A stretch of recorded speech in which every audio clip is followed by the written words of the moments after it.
Hello, and welcome back to another Rocket Academy video.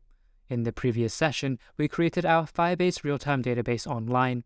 Today, we'll create a React application capable of connecting to that database. Let's create a new React app. I am navigating over to an instance of my terminal. Here, I am on my desktop, and I will run the command npx create-react-app fruit_m2. Actually, let's go with the name fruit_Firebase.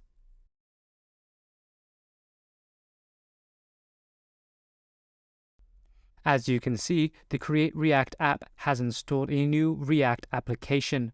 Now we should change directories into this new app, so we can type in the command cd fruit_Firebase. Now we can type in the command npm install Firebase. This installs Firebase into our React application, so our app can connect to the services hosted in Firebase. Now we type in code space dot. Now that we have our React application, we can begin to develop the files required to allow our application to interface with Firebase. We need to make a firebase.js to initialize our connection, and a .env such that we can store our sensitive credentials and not share them online. We will create the firebase.js in the src subdirectory. Within the firebase.js, we'll be storing our code that allows us to connect to Firebase. It references credentials that we'll be storing in the .env. Let's set up the .env first. We are going to need to input the Firebase credentials such that our React application can leverage them for connection. We will need to have an API key, so we can type in react_app_API_key. And then we can assign the value from the Firebase configuration that we got online.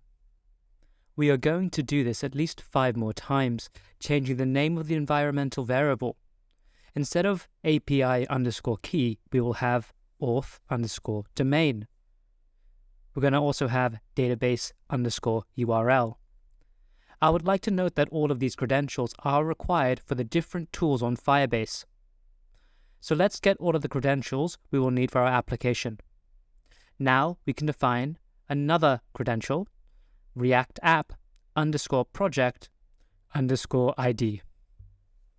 We will also define react_app_storage_bucket and 2 more credentials, react_app_message_sender_id, and finally react_app_app_id. Now we can set up the file firebase.js, where we will import initialize app from Firebase, and now we can set up our Firebase config, which is essentially what we have online. However, instead of referencing the strings directly, we will make it reference the .env. So we will replace the strings with process.env followed by the environmental variables.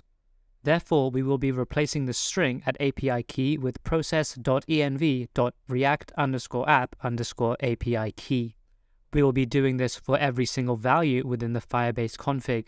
So we'll be replacing the auth domain string with process.env.react_app_auth domain.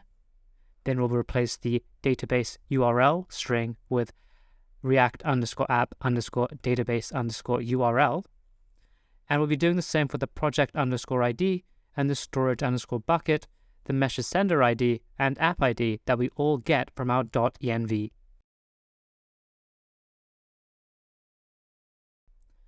Now we can initialize our Firebase application with the imported method initializeApp that we imported at the beginning of this file firebase.js. We can create an app using initializeApp method, passing in our Firebase config. Make sure that we spell it in the correct manner. We will rename our app variable Firebase app.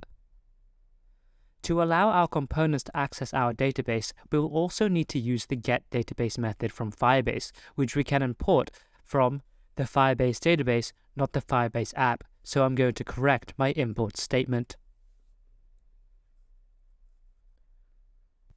Finally, we can create our exported variable that we will call real-time database, assigning the value of getDatabase method where we pass in our Firebase app developed through initializeApp.